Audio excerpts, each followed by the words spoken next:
Olá, meu nome é Francisca, sou graduada em Biomedicina pela Faculdade Santa Emília de Rodar. A minha orientadora é a professora mestra Isa Fernanda e o tema do meu TCC é a relação causal entre o vírus Zika e a microcefalia. O Zika é um vírus do gênero Flavivírus da família Flaviridae, que foi descoberto em 20 de abril de 1947, quando foi isolada em uma fêmea de macaco rezo na floresta Zika, Uganda. Por isso o vírus recebeu esse nome. Durante décadas, a doença por vírus foi negligenciada, considerada uma infecção benigna e autolimitada, responsável por casos esporádicos na África e na Ásia. Quando ocorreu a primeira epidemia em 2007, associada a esse vírus na ilha de Apia, Micronésia, porém foi interpretada como casos de dengue. A epidemia durou cerca de 3 meses. Foram reportados 185 casos suspeitos e uma taxa de soropositividade de cerca de 75% da população, e a origem do surto não foi confirmada. Esta foi a primeira evidência de infecção por vírus fora da África, por vírus Zika fora da África e da Ásia. Entre outubro de 2013 e abril de 2014, decorreu um segundo surto numa escola nas ilhas da Polinésia Francesa, afetando todos os arquipélagos. Um estudo desenvolvido pela Fundação Oswaldo Cruz revelou que uma das hipóteses sobre a vinda do vírus Zika para o Brasil é de que ele veio com os imigrantes do Haiti e com militares brasileiros que participaram da missão de paz no país caribenho. E outras hipóteses são de que o vírus teria entrado no Brasil durante a Copa do Mundo em 2014 ou durante o Campeonato Brasileiro de Canoagem em agosto de 2014 no Rio de Janeiro.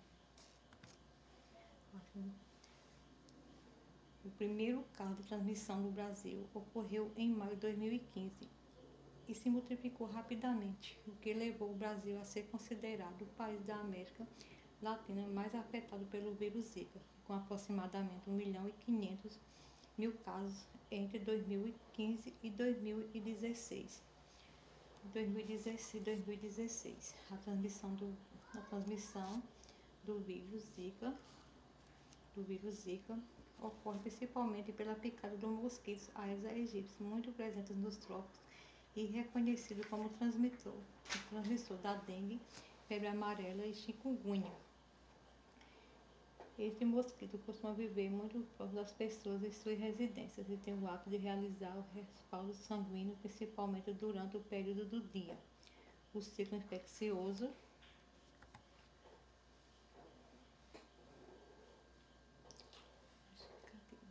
apesar de ter sido bastante estudada na época do pico de casos, ainda há muitas questões e dúvidas acerca da relação entre o Zika e a microcefalia.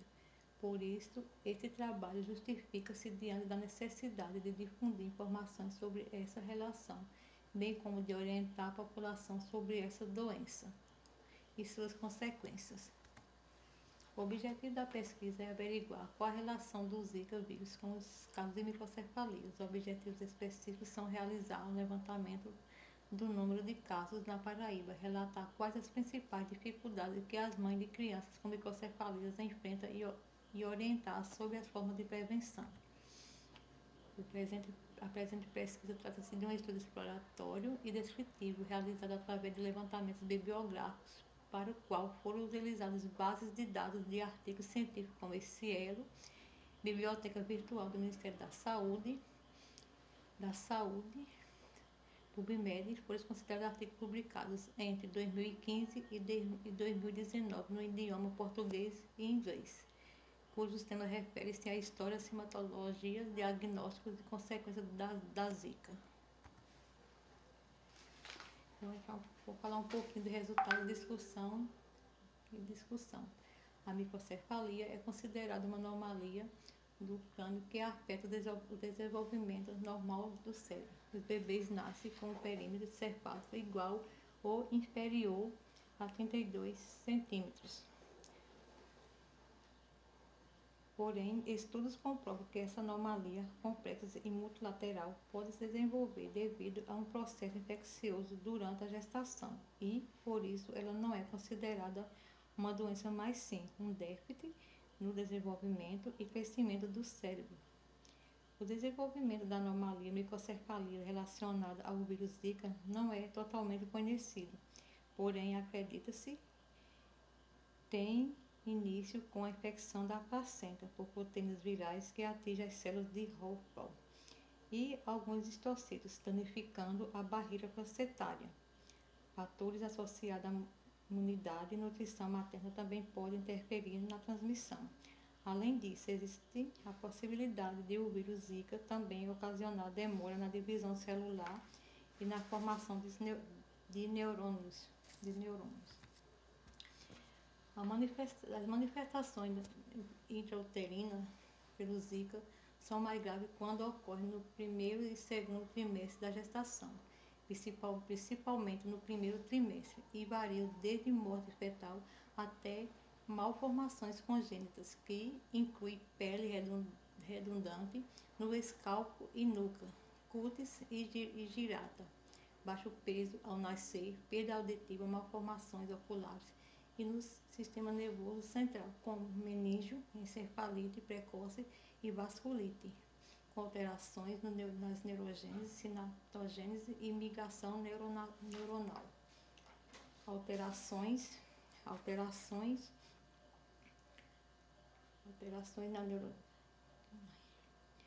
A relação do Zika vírus com a microcefalia foi feita no Brasil pelo Instituto Evandro Chagas, do Ministério da Saúde, ao isolar o vírus Zika no cérebro e fragmentos de várias vísceras como coração, pulmão, fígado, baço e rim de um recém-nascido que evoluiu a óbito logo após o nascimento. Outra contribuição importante para elucidar essa relação foi a identificação do vírus Zika no líquido amniótico de 2 gestantes na Paraíba, com histórico de vírus no líquido amniótico de 2 gestantes, com histórico de exantemáticas e fetos com microcefalia detectados na ultrassonografia. A partir desses achados, foi possível realizar estudos adicionais que permitiram realizar o sequenciamento completo do vírus isolado no líquido amniótico.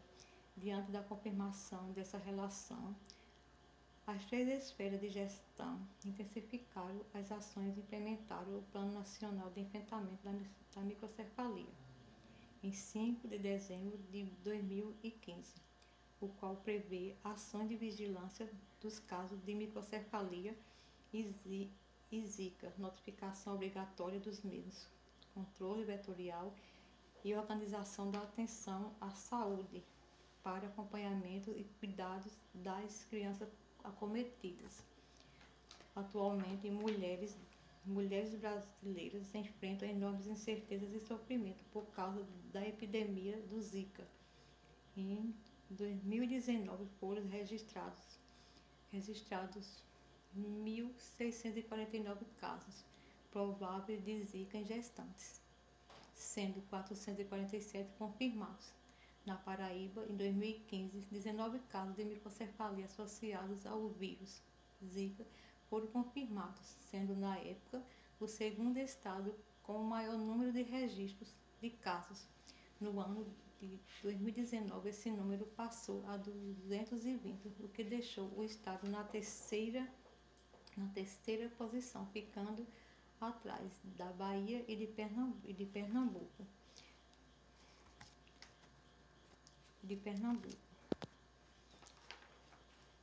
Na Paraíba, em 2000,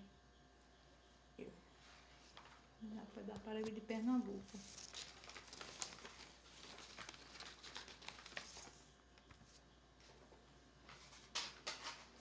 A prevenção e o diagnóstico precoce da infecção pelo Zika nas gestantes tornaram-se uma importante medida de saúde pública, No entretanto, ainda é um desafio realizar o diagnóstico diferencial devido à semelhança do quadro viral da infecção pelo Zika com as outras doenças, como dengue e chikungunya. Além disso, essa semelhança retarda a procura por atendimento e, consequentemente, o tratamento. A atenção, o acolhimento e o cuidado com essas crianças e seus familiares são imprescindíveis para que se tenha um ganho de desenvolvimento funcional nos primeiros anos de vida, período em que ocorre a formação de habilidades primordiais e a plasticidade neuronal, o que propicia amplitude e flexibilidade para a progressão nas áreas motoras. Segundo o protocolo de atenção à saúde, a resposta à ocorrência de microcefalia associada aos zicovírus, a criança deve ser atendida por uma equipe multiprofissional para que sua potencialidade sejam trabalhadas e desenvolvidas. Reconhecer os sinais de alerta e o primeiro passo para o diagnóstico precoce é o encaminhamento correto para assistência de saúde. O Ministério da Saúde buscando dar suporte na organização da criança com microcefalia com a intenção de melhorar a assistência a essa criança. Com base nisso, os gestores profissionais da saúde terão subsídios para a realização de ações prioritárias para as crianças portadoras de microcefalia. O Sistema Único de Saúde tem se esforçado no que se refere ao atendimento às necessidades das crianças e de sua família, além da capacitação dos profissionais com o intuito de detectar e notificar precocemente, bem como acompanhar os casos confirmados.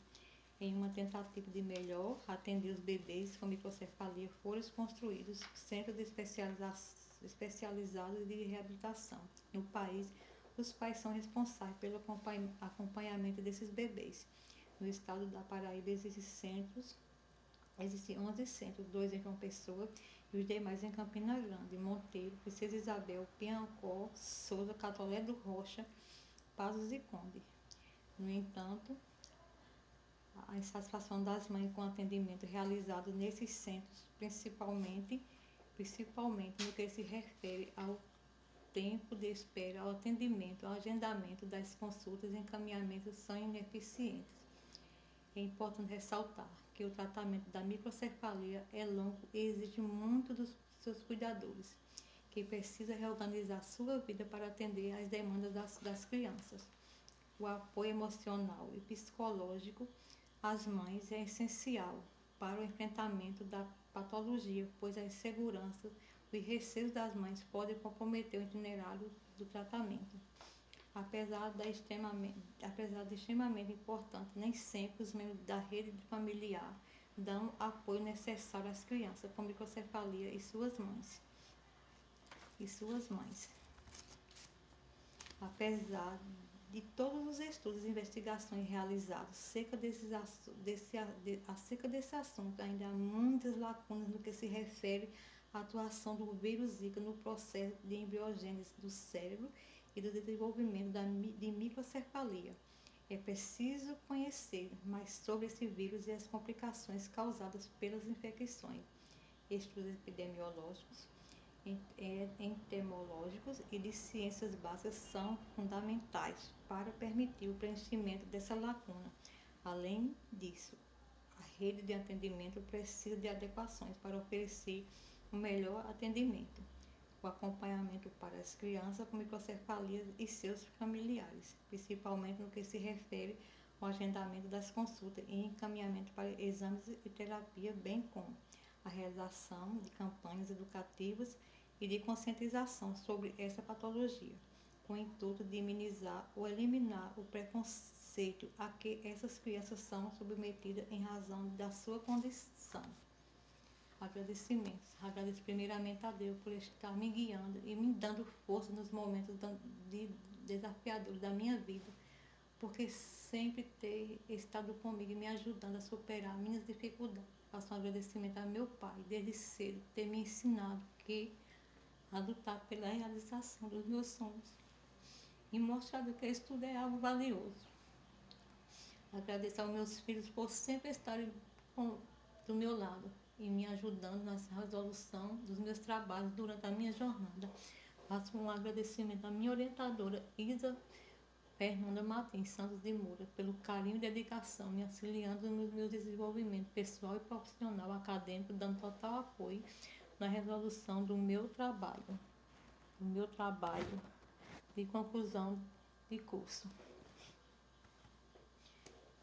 São as referências que eu utilizei para realizar o meu trabalho. Enfim, terminei. Muito obrigada. E desculpe, no final me emocionei um pouco por falar do meu pai.